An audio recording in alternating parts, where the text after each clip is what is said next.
Hi, I'm Claire Mitchell, QC.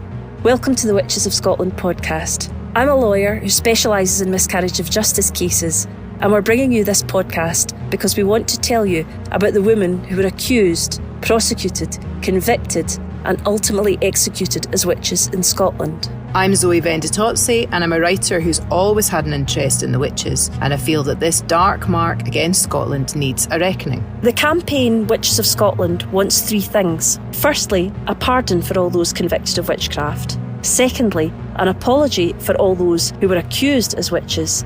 And finally, a national monument in recognition of all those who are affected by this terrible miscarriage of justice. Over the forthcoming weeks, we'll be talking to a whole host of experts about the history and the modern day connections to the Witches of Scotland.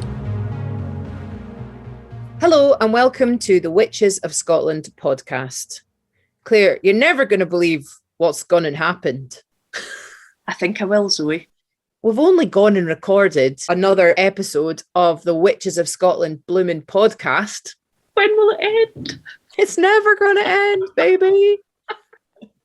No, it's good. I just can't believe there are so many people that are endlessly fascinating. It's really great. And today is an interesting one because instead of just having one guest, we've got two because of some stuff that's coming up, but more of that anon. I was just wondering, Claire, is there any news that you'd like to share with us? I think we can share quite a lot of news today. The biggest bit of news is that we went down to Parliament and we gave evidence. What was that like, Zoe?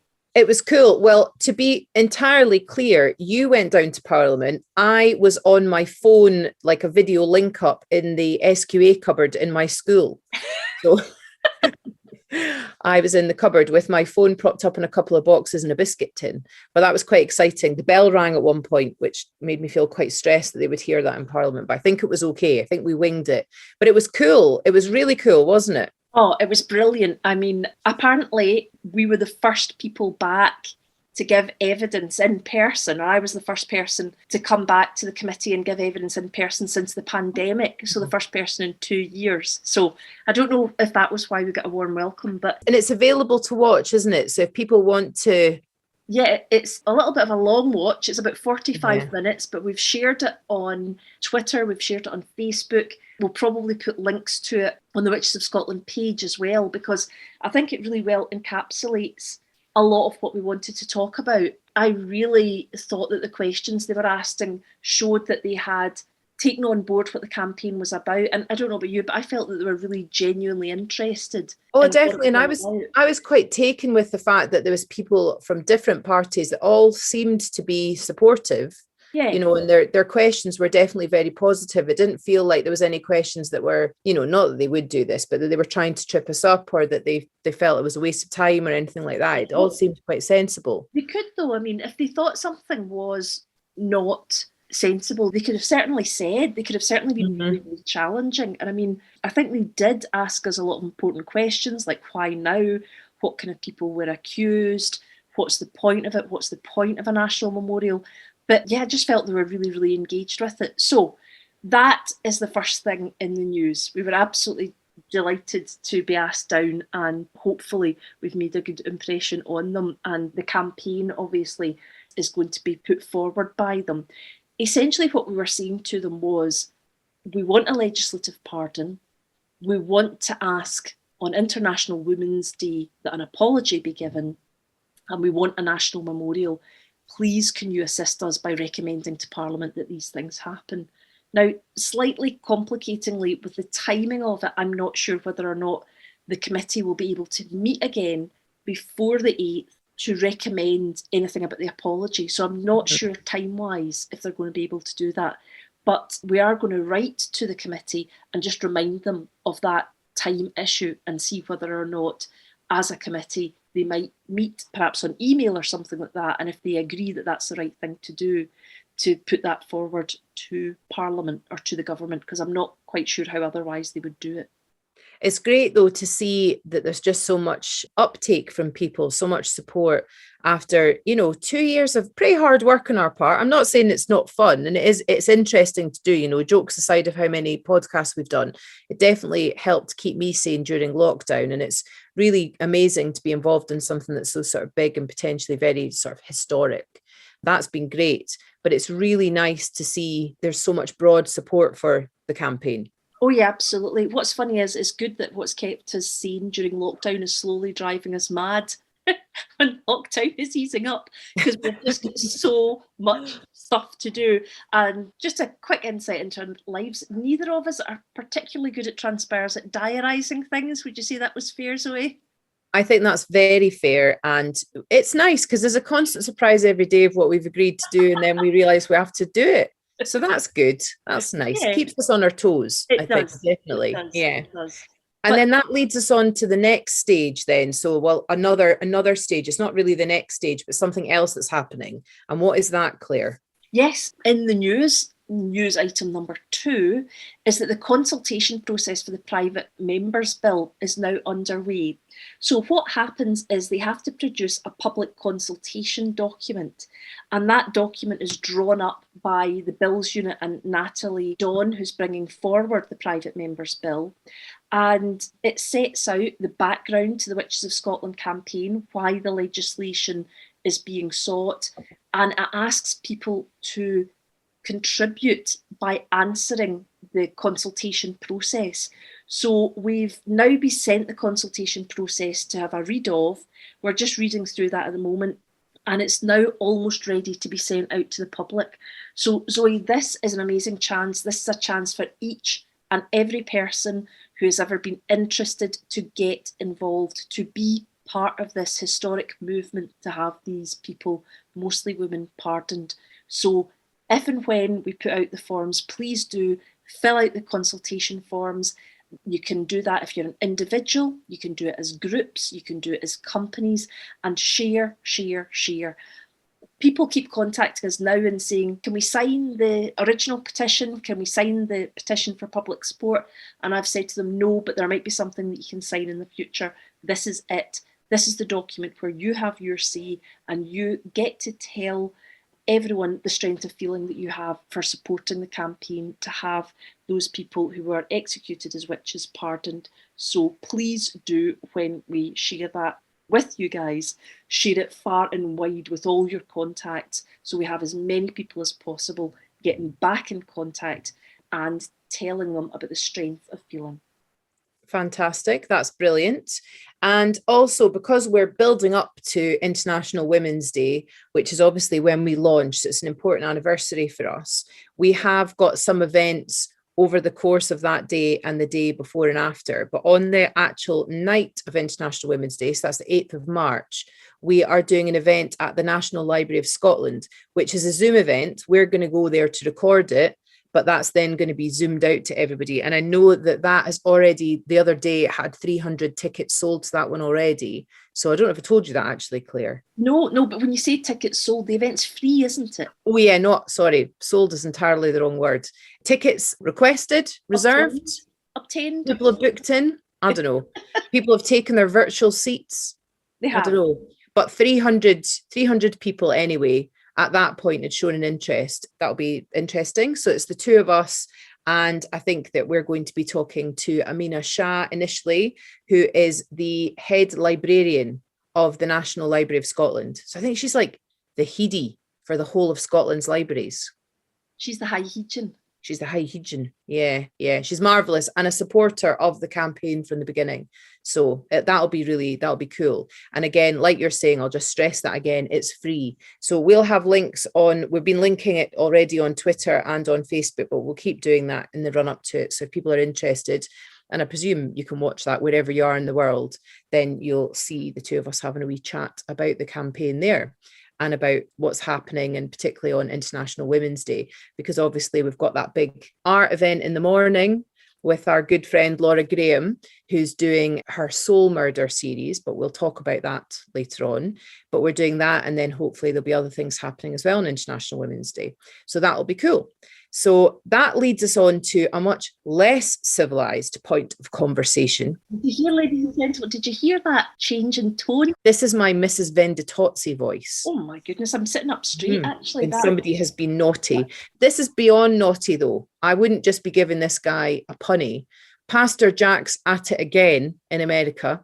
Now, I don't want to trivialize what he's doing by being funny, because actually this is incredibly serious and potentially really, really dangerous. He has now recently, this footage has come out. This is the chap that burned the books before, you'll remember. He's all about freedom to express yourself as long as it's the way he wants you to express yourself. He's now been recorded in one of his sermons, I guess you'd call them, a really bizarre sort of bit where he has named or has said there are 3 witches in his congregation, and says such things as, we know who you are, you have to leave, they're new to the area. And what's chilling about it is not just that he's saying these things. It's not like that it's a comedy piece. He's serious. It's that the way that the crowd are getting behind him and cheering and whooping. It's absolutely horrific. And it really made the two of us very much think about what it must have been like in the days of the witch hunts in Scotland, and what it must be like for those people who are being accused of it now in parts of the world. It's just really horrific. And it's just incredibly threatening. And he says things like he knows what their names are. And it's sort of like beyond parody in some way, because at one point he says something like, and one of these women is in my wife's Bible study group, and it's just like, people must know who he's talking about. And those people surely are probably in danger. If they're not in physical danger, then they're in danger of, the things we talk about on the podcast about isolation and banishment and that sort of thing. So it's just absolutely horrific. What I think is really scary when you watch it is you see the exact tricks that are used to get people on side. It's not one of us. It's not one of us that's a witch. Mm-hmm. It's the outsider. It's the people that are new to town. So who are people that are new to the congregation? Somebody sitting there going, well, I'm new, but I'm obviously not a witch. And we know who you are. And we know that you're in my wife's Bible class. And it's the wife's ladies' Bibles class. It's like, well, quelle surprise, the people that are witches are, for some reason, are women. And what really worries me about it is he's just doing this for clickbait. Oh God, so much. That's what it's about. So much. He knows exactly what he's doing, and it's so irresponsible. You could almost sort of not even remotely forgive him, but be moving towards that as, somebody that's a good and moral person. You can almost do that if he was genuine and honest and sincere about it, and he genuinely feared that. It still wouldn't be acceptable. But for him it just seems so clear that he's cynically manipulating that audience, who presumably are giving him money. Like, he's presumably making money. The more people that know there's a show to come and see, as it ever was, the more people that are going to come along and put money in the plate. And I'm sure these days it's not just like putting a couple of dollars in. I'm sure it's much bigger. I bet he lives in a McMansion. You know what I mean? I bet he does. I bet he drives a really big car like a Lexus or something like that. You know what I mean? It just fills me with absolute horror. What I think is really scary when you watch it is the crowd reaction to him. The fact that they're feeding on it, the fact that there's whoops and hollers, and he's talking about driving the witches out, not using those exact words, but the language is not gentle. The language is, we're going to find you, you'd better get out before we find who you are. And I'm like, see, when you watch this, remember what he's doing is not talking about witches. He is talking about women. He is manufacturing the idea that there are witches in the community. That does a number of things. It makes everyone ask, who is the witch? Who is it? It makes people question women and women's motives for doing things.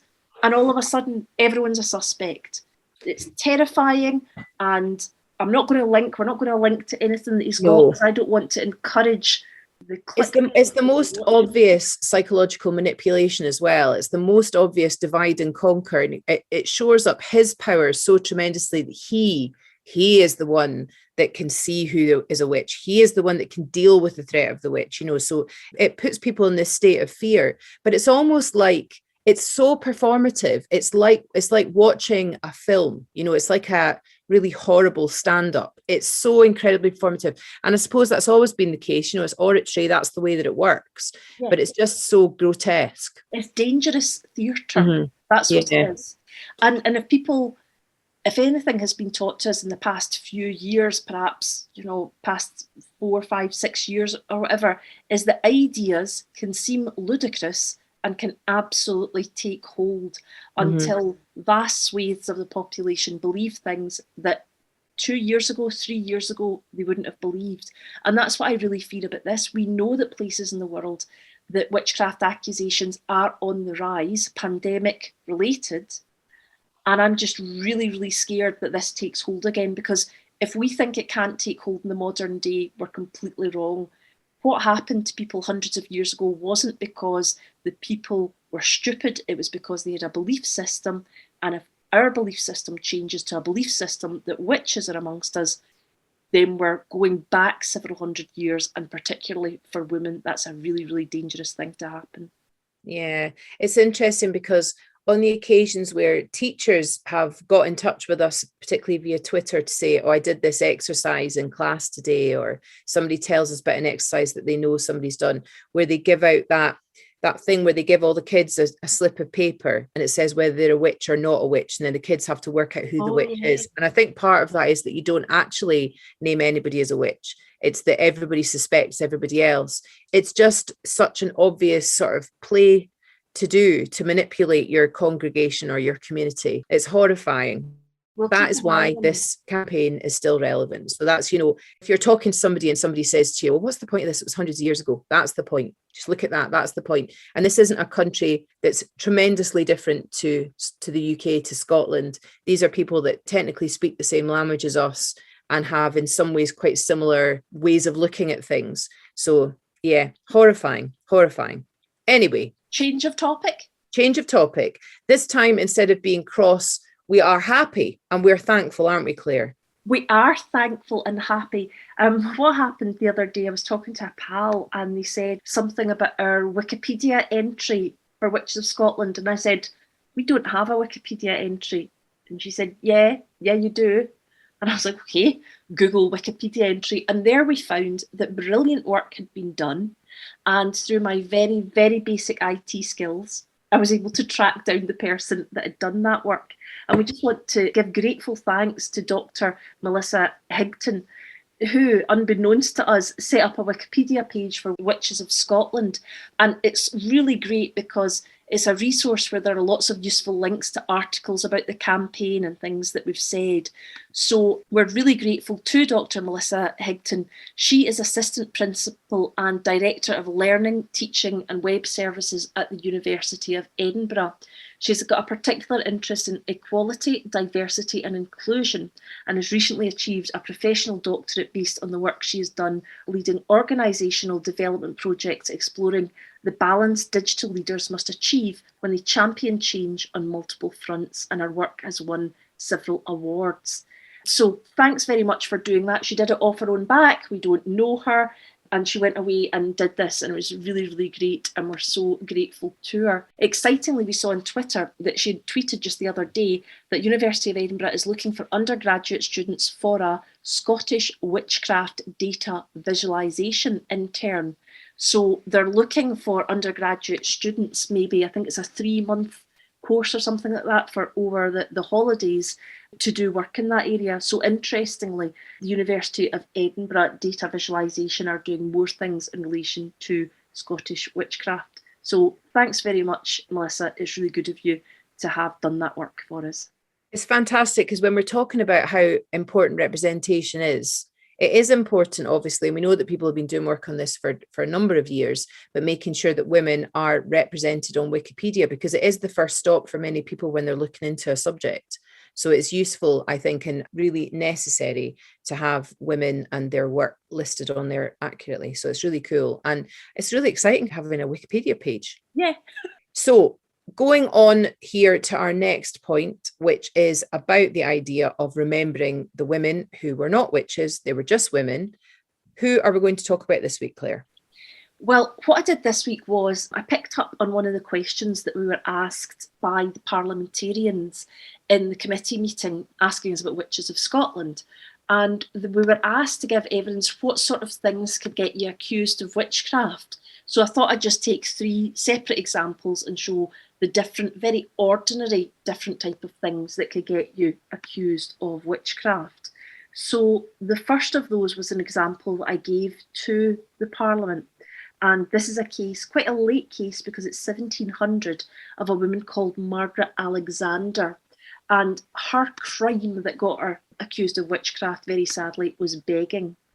The Survey of Scottish Witchcraft, where we get all this information, always shout out to Survey of Scottish Witchcraft online, says that Margaret Alexander seems to have been a troublesome woman. That's a wee bit like a quarrelsome dame, asking for charity and doing lots of cursing and offensive gestures, lots of muttering after refused charity. So she's obviously a poor, destitute woman who needs charity and help to survive. She's going to ask people for that charity, and when they can't give it, she's muttering, and it's saying that she's also given offensive gestures. It's said that she would go begging to people's homes, and also she would go begging at the Abbey in Paisley. She was denounced by two different people. She was denounced by Margaret Laird and Margaret Murdoch. Both people claim to be tormented by witches. Laird and Murdoch denounced a number of people and said that they were witches whilst they were having fits. Most of the witness testimony was given in Paisley. Laird gave her evidence on the 19th and 21st of April 1699, and Murdoch gave her testimony on the 22nd of April 1699 in Glasgow. Also, testimony came from other people who witnessed the fits of Laird and also denunciations. Unfortunately, we don't know the outcome of what happened to Margaret Alexander. Around about that time, it appears that a number of cases called in court in Glasgow and were simply dismissed in 1700, and I'm very much hoping that Margaret Alexander's case was one of them. Zoe, what about the next person? So that leads us on to Jonet Burt, and this is described as being a neighbour dispute. And that's one of the things that we said as well, is that people could just fall out with the people in their town or their village or their street or whatever. And she was accused after falling out and having what's described as a grudge towards her neighbour. And she was accused on the 23rd of July, 1649, so a little bit earlier, 10 years before. And the end of her court date was the 23rd of November, 1649. So a group, including Burt, were investigated by the Kirk Session. Another two were identified by the witch pricker, but there are few details about it. And in this case, the witch pricker was called Thomas Crawford. He was an elder in the parish, and the survey says that he was involved in 6 other recorded cases as a witch pricker. She was accused, Jonet Burt, of having made a child ill after a dispute and requested to restore the child's health by its mother. She was searched, and the witch's mark seems to have been found, but again, we don't know what happened after her trial. So the trial took 4 months, but we don't know what the end result was. The final person today that we're going to speak about is William McGilvary, and he was involved in what we call a property accusation, i.e. the reason behind the accusation of witchcraft was something to do with money, or someone benefited by accusing someone of witchcraft. And of William McGilvary, it's said that he was part of a large group of what was described as known witches to Lady Fowlis, and it was said that she had a supposed plot to destroy members of her family, and he was one of the people that worked for Lady Fowlis. What's said in the Survey of Scottish Witchcraft is this is a very standard type of early case where accusations of witchcraft were used to alter inheritance of land, titles, and property.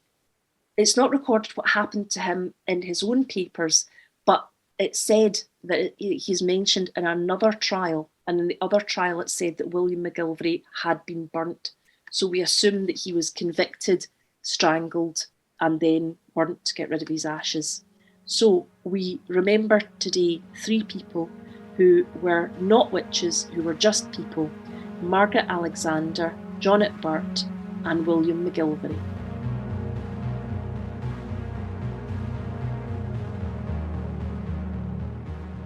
So today's guest, well, it's guests in actual fact today, isn't it, Claire? We've got 2 people on today, and that's because of things that are just recently happened and are just about to happen. So our first guest today is actually, it's quite exciting. We managed to arrange a little chat with Caterina Úbeda, who is from Catalonia, and she's here to talk to us about their successful campaign in Catalonia as a way forward for us.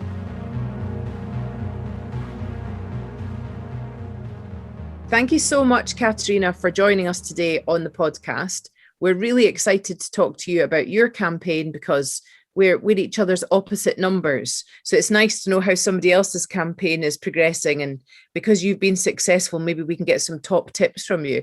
So we've got a bunch of questions. And the first thing I'd like to ask you is, why did you start the campaign? We thought it was necessary to repair the memory of all those women accused and executed for witchcraft in Catalonia. And because we believe that witch hunt is a clear example of the attacks and discrimination that women have been subjected to throughout history. That's why we launched the campaign, They Weren't Witches, They Were Women, that was inspired by initiatives like yours, a campaign that wanted to dignify and vindicate the memory of those women who were tortured and put to death. And what did you have as your aims at the beginning? We wanted to reach as many people as possible. On the one hand, we wanted to spread the historical research conducted by Pau Castell that was published in our magazine and on our website. And on the other hand, we also wanted to spread the historical reparation campaign and to get the support of the local councils and of the parliament. And you mentioned there the parliament. How did you bring your petition to them? We spoke to a member of the parliament of Catalonia, and after several months, the motion was brought by the governing parties, Esquerra Republicana and Junts per Catalunya, along with far-left CUP and Anti-Austerity and Comú Podem. You started it with a petition, didn't you? Was it a petition that you ran through the magazine? It was a manifesto that we published on our website, and we asked people to sign it. We collected nearly 13,000 signatures. 12,672 signatures among anonymous people and institutions, including nearly 80 councils and associations from various fields, not only women, but press, culture, history. And besides that, 137 historians had also signed the manifesto. Parliament approved the proposal on 26 January with 114 votes in favor from pro-independence and left-wing groups. We had 14 votes against and 6 abstentions. That was an overwhelming majority. That means 84% of MPs. 84%, around 85% is the percentage of women that were killed as witches in Scotland. That's a recurring percentage for us, we find, because also 85% of our listeners are women to this podcast. So that's funny that that's around the same amount. Did you have the support as well as the politicians? Was there general public support for the campaign? We did have it, but not just now. We had the support of the general public from the very day we launched the campaign in March last year. The reaction on the social networks was immediate. Tweets joining and echoing the campaign, people searching for the women condemned in their towns in the digital atlas of the witch hunt, personalities making campaign support videos. We were on the media. Now, after the resolution, we have been again on the media, but not only in Catalonia and Spain, also in European media like The Guardian, BBC, Le Monde, the Irish Times, New York Globe, France 24. Amazing. And the magazine issue on witchcraft has been sold out even in our online store. There are no copies left. We got sent copies. It was very, very kind of you to send us across copies of it. And it's such a beautiful magazine. If anyone... Thank you. Is it still in print at all? Can people get it if they order it from you? Not now. Oh. Not now. There are no copies left, not even on the online store. There is one more thing that tells you the importance of the initiative. On January 24th, we organized a closing ceremony of the campaign in which we presented a docufiction on witch hunt produced by us, by Sapiens, and the public television of Catalonia, TV3, which was attended by the president, Pere Aragonès. Wow. Wow. I heard that he commented on the TV show too. He described witchcraft as, I think, institutionalized femicide. Is that right? Yes, that's right. The docufiction is titled Bruixes la gran mentida, which in English is Witches, the big lie. And it has been directed by Joana Pardos. You can watch it on TV3's website. Did you find that there was any criticism at all of the campaign? Not really. If there was any, it was trivial, minimum. There has only been some criticism from some politicians criticizing the resolution of the parliament, but it is anecdotal. His argument is that parliamentary debate should be about problems affecting the citizenry, real and current problems. not issues of the past. But as I say, it's trivial. Yeah, I think if people don't understand that these are still modern day issues, if people don't understand that, I don't know how we can help them. I mean, it's so relevant to modern day issues for women that it flags up, as you said at the start, Caterina, it flags up that this is about the history of women and the treatment of women. And it's as important for the modern day as it ever could be. Yes, this is just another example of how women have been treated and are still treated.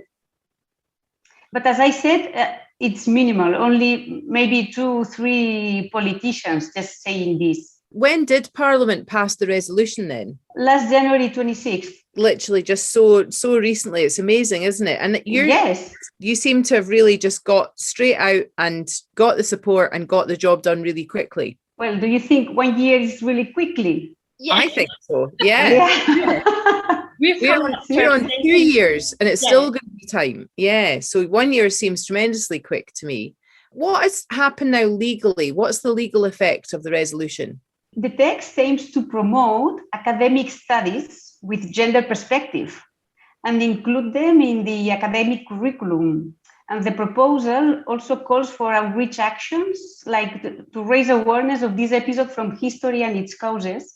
Local councils in Catalonia are asked to revise the street names and include the names of women convicted of witchcraft. But I wanted to say these two things had already been happening in some cities and villages since we launched the campaign. For instance, 2 children's playgrounds in the Catalan village of Palau-solità i Plegamans have been named in honor of condemned witches. Wow, that's amazing. A playground as well. That's fantastic. Yes. That's really cool. I love that. I love the idea that when children get that bit older and grow up, they can find out the name of why their playground was called that and remember these women. It's absolutely amazing. Now, you said you had a closing ceremony, and Zoe, we must write that down. Closing ceremony. We must write that down. Good idea. That's a good idea. What now for the campaign? Is there any more to do? We can always do more. We will still participate in acts of reparation, in debates. We have already been asked to attend several presentations of Witches, the Big Lie, and Pau is being invited to numerous talks. Well, we really look forward to speaking to Pau Castell, and, Professor Pau Castell, and talking about his work, because I understand he contacted you and said, I have 10 years of research on the witch hunts, and was able to help the campaign by giving you that information. Yes. And he's a star now, and he appears on the docufiction as well. I think that to have this docufiction on TV3, it's something big. The president attended the act, and then I think that the parliament said, okay, that's the time to do it. And it was just great. I can see. So the whole country has the opportunity to watch the television show. The president is there, and Parliament felt it was the right time, and you have the resolution passed. We were so delighted here. We were tweeting, we were sharing, there were articles all over the world. We could not be more delighted for you, and we hope that you'll be supporting us if we manage to get our legislation passed as well. Of course, we'll do it. Well, Zoe and I are very, very keen to come to Barcelona as part of our Witches of Scotland. I love Barcelona. I've been twice and I loved it. It was years ago, but I'd love to come back. So Claire and I are going to definitely come back and celebrate your amazing campaign. Yeah, you'll be welcome. Where do you live? In Dundee. Yeah, I live near Dundee. Okay. Yeah. Okay. So you say for you 1 year is nothing, because when we talked with this member, with this MP, we were always asking and saying, oh, they are not answering, they say nothing, they will forget this. And we thought 1 year was a lot. Yeah. Not for us. Maybe Zoe and I are just very, very slow. There's that possibility. It's not us, it's Parliament. Well, we were ready. We could have handed the stuff in on the Monday and we could have had it sorted by the Friday. It's just it's the Parliament. It's not us. Yes. No, also though in Scotland, we knew so little about our history. We're not taught about our history in Scotland, the history of women in Scotland. So it took a long time for us to engage the public in the story of the people killed as witches. And Zoe and I have been doing interviews, we do press, we've been talking to people, we've been doing podcasts, we've been speaking to experts, trying to get the public to engage. We didn't have, unfortunately, as much as we would love it, we didn't have a magazine to be able to tell people. I think that's the difference, because we are the leading history magazine in Catalonia. And besides history, we are the leading magazine in Catalonia. You see, and this is a great platform to do a campaign like the one we did. We have a slightly smaller platform of just the two of us on Twitter. Your job is great. Well, and if we take into account that this is not your job, because this is my job, this is Pau Castell's job as well.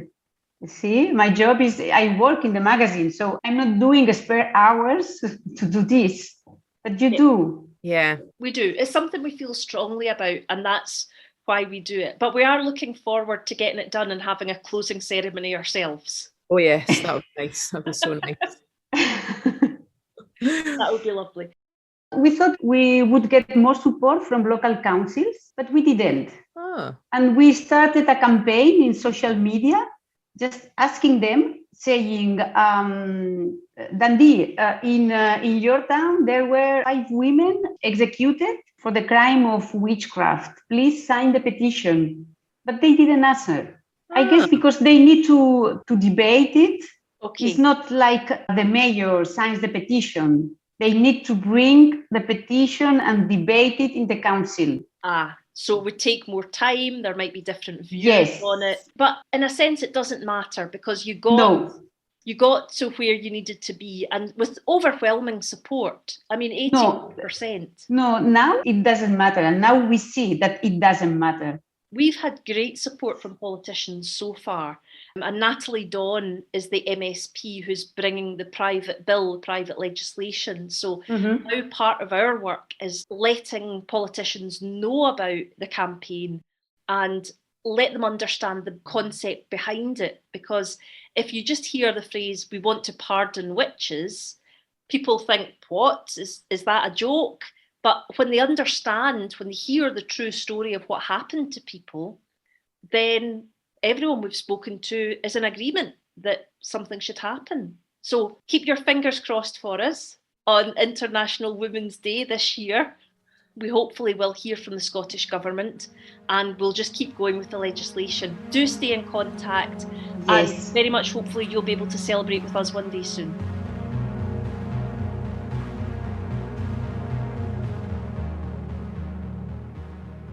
Now, our second guest today is somebody who's already been with us before, and it is the artist, former lawyer, Laura Graham, who is doing a fantastic, breathtaking idea on the very, very early morning of International Women's Day, which Claire and I are definitely going to get up for, and we're going to need to have a nap probably afterwards. But it's 5:30 in the morning, but Laura's going to give us full details now. So welcome to the podcast again, Laura Graham.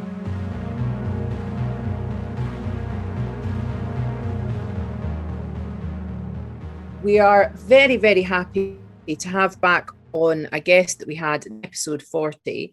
And that is the artist, Laura Graham, who's doing something really incredibly special on International Women's Day. And we wanted to get Laura on so that Laura could describe what's happening so that people can get involved in it. So without any further ado, Laura, thank you for coming back, and hello again. Hi, it's great to be back. Yeah, after the podcast, I'd expressed on the podcast that I'd love to have restaged this artwork in Edinburgh, in the place really where for the Scottish people it all began, with Holyrood House and King James VI, James I, and his interrogation of, at the time, Agnes Sampson. And I was approached by Fire Station Creative in Dunfermline, a fantastic gallery that has really basically come out the ashes of the fire station there and just puts on amazing performances, artists, cafe and various other things. But Ian Moore contacted me anyway, and he said he'd be interested in starting it again, or just doing another performance. And then the possibility of International Women's Day came up, and I applied to the City of Edinburgh Council for a license. So On the morning at dawn on International Women's Day on Carlton Hill, I'll restage this event, this live art event.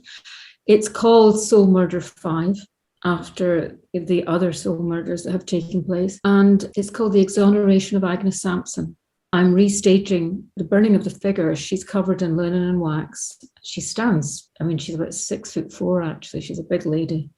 And around her, to keep the public back, if anybody comes at that time in the morning, I have to be realistic here. I have thousands of candles that are lying on their sides. And I'm calling these soul candles of the people who in the past have been accused, tortured, strangled and burned for witchcraft in Scotland. So when people see the numbers of these candles on the ground, you get an idea of how many people we're talking about. It really is horrifying. We'd mentioned in last week's podcast, this, would you call it an effigy? Is that what it is? It's made of iron and wax and material. What would you call her? I wouldn't call her an effigy, because effigies tend to represent living people, and they're used actually in activities to possibly cause harm, but sometimes to heal. But that's not the intention here. The intention is a transformational fire.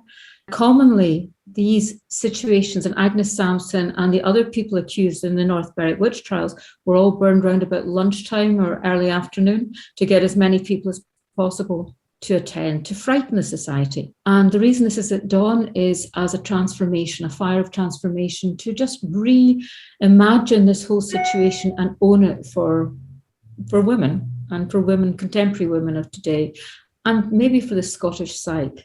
Because I grew up in Scotland knowing all about this, and at some level I was terrified by it. Maybe you two are the same. I want to sort of grab it back a wee bit and say, this is a new time, a new consciousness. Well, we're certainly hoping it is a new time, and I have seen photographs of this piece of artwork that you've staged before, and it's really powerful. And in fact, I think you've actually gone so far as to warn people about what it is and what they will see. Well, it is a life-size figure, and it's really it can be quite intimidating, and it could be quite upsetting.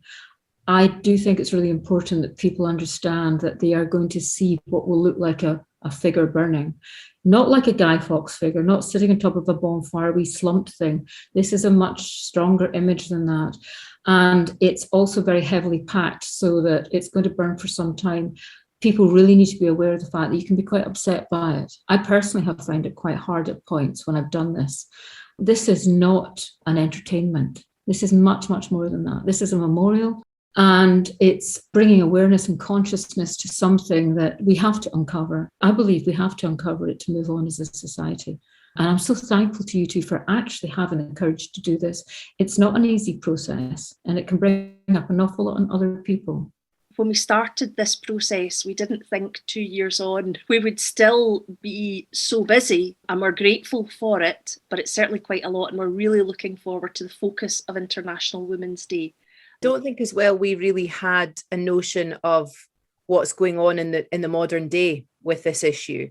So I think this is particularly affecting, because it's not only commemorating what happened and talking about what happened, it really is a signal about what is going on in various places that's really quite terrifying. So I think, you're right to sort of forewarn people that it's moving and very, very powerful, because like you're saying, it's not a spectacle. It's a very serious thing.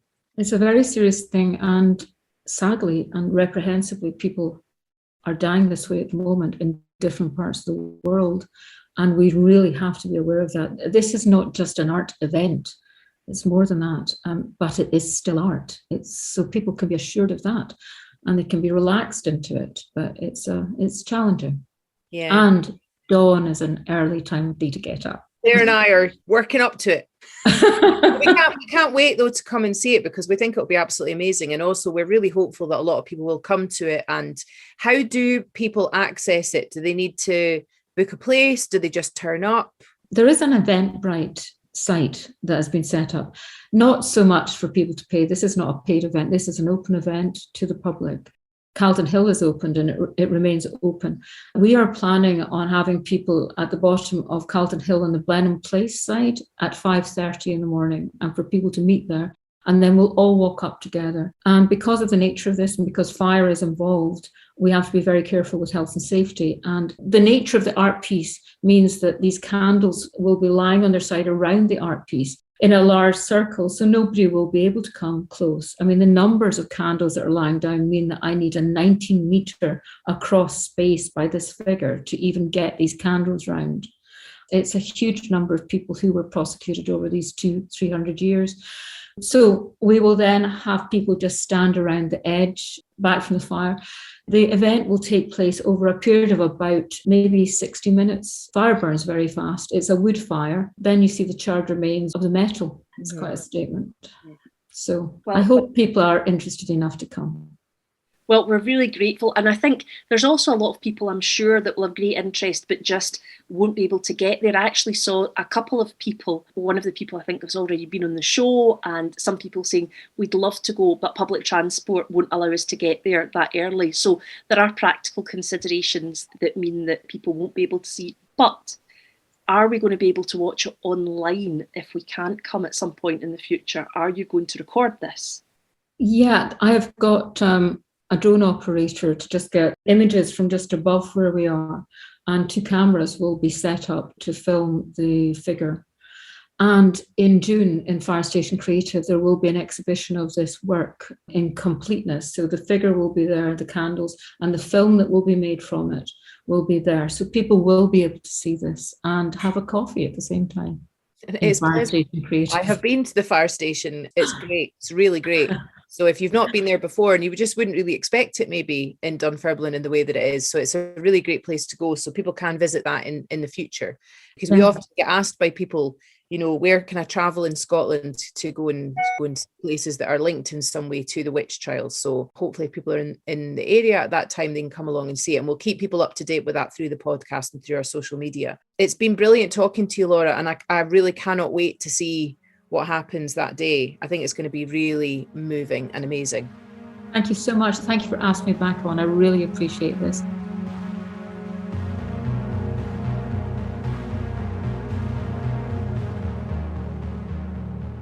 Thanks so much for joining us for another episode of the Witches of Scotland podcast. We've got some really exciting stuff coming up, so please do keep in touch with us on social media. You're going to be sick of the sight of us because there are several things that are getting recorded over the next wee while that you're going to see, which we can't really talk about because you'll see, right? You'll understand when you see them. I could use some of my wigs and like change my appearance for each one. That might, you know, maybe like, is that her? Is that not her? I'm enjoying the very short hair. I think it's cool.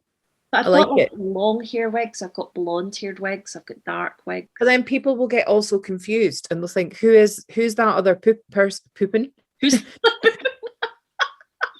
I really hope they don't think, who's that other pooping? I'm not trying to project pooping. No. But people will get confused and they'll think, who's that other person with Zoe? This revolving, glamorous blonde cast that keep coming into different things. No, I think stick with your hair like that. It looks marvellous. Okay. But we're on various things. So the best way to keep up to date with what's happening and the progress of the campaign and so on is definitely to get in touch with us on our social media. So we are on, as ever, we're on Instagram. Well, it's Claire that does Instagram. We're on Facebook, where we've got a page that's not really so much interactive, but it's definitely, you can message us a wee bit on there. But the best place to talk to us is on Twitter, because we're on there far more than they, and we talk to lots of people on Twitter. So that's really useful. I would mention at this point as well, our poor sainted sound engineer, David, who is now, have to do mental maths, 48 episodes past what he foolishly suggested he do many, many moons ago. He has got, because we obviously don't pay him, we make no money from this. It's all for gratis on top of our actual day jobs. So we don't have any money to pay David, unfortunately. But we do have the Ko-Fi coffee. So if you're enjoying what you're listening to, please buy David a coffee. And we have our merchandise, of which I'm using just now. I always have my Witches of Scotland mug. You can't see that. I've just lifted up to the camera just to show Claire. Make a noise, so it makes some kind of like hooves. No, like, oh. thereby making several people that have the same issue that I have with the sound of people eating and drinking sick into their podcast time. But anyway, we've got mugs, t-shirts, hoodies, blankety blank, checkbook and pens. We don't have that. Fondue set, cuddly toy. Do you know, I naturally have got a fondue set, which I've never used. It was a Lidl in the middle purchase. Let's have a fondue.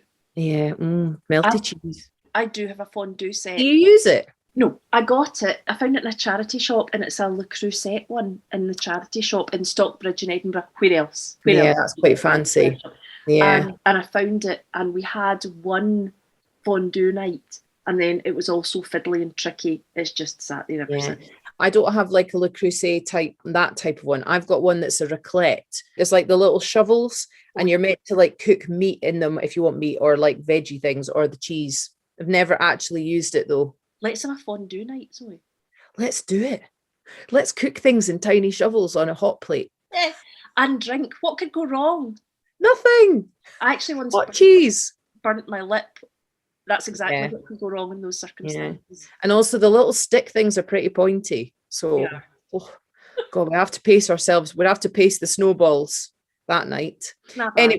Anywho, so thank you for listening again today. Is there anything else we need to mention at this juncture, Claire? No, we usually talk about how you're doing training. Yeah, I know. I don't want to get into, giving people too much information because, as I mentioned before, it's governmental and we're on to quite serious issues of national security now with my stables. Yeah, I think it's possible. It's probably best that you just literally don't say anything more about raccoons. Yeah, But do you know what though? There's a lot of crows around, isn't there? Well, here we go. But there are though. Are there more than there used to be, or am I just noticing them more? Is it like an end of days vibe? No, they're just flocking around you because they sense your natural training that's going on. I mean, don't you think those ravens say to other ravens, what's going on? That's what's happening. It's getting around town. Literally birds of a feather. Yeah. Yeah. They are literally flocking together around you. God above. Honestly, what has become of us, Claire? You're going to need the raccoons for protection quite soon. How tall are raccoons? Tiny. Well, I mean, really tiny. Like how small? Like as small as like a chicken. I mean, first of all, I'm wondering why you're asking me that, given you're training them. It's to me. Oh, because I'll tell you, I cannot wait. They're very, very shy. So I train them in a darkened room. I hadn't actually mentioned that before. So, they're not very shy. Those aren't eye masks that they're wearing. It's like they're fur markings. God, what is wrong with me? Do you think Edinburgh Zoo's got any raccoons? I don't know, but if you go, there definitely will be ones because they'll be following you along with the trail of birds, the harbingers of doom.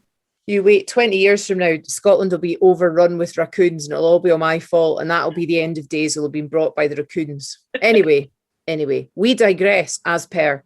So thank you so much for joining us for this podcast. And if you're still listening at this point in the nonsense, good on you. Well done. Bye. Okay. Bye. If you'd like to learn more about the Witches of Scotland, please subscribe wherever you get your podcasts. Sign up for our mailing list at www.witchesofscotland.com to keep updated with the campaign. On that site, you'll be able to find how to link with us on Twitter, Facebook and Instagram.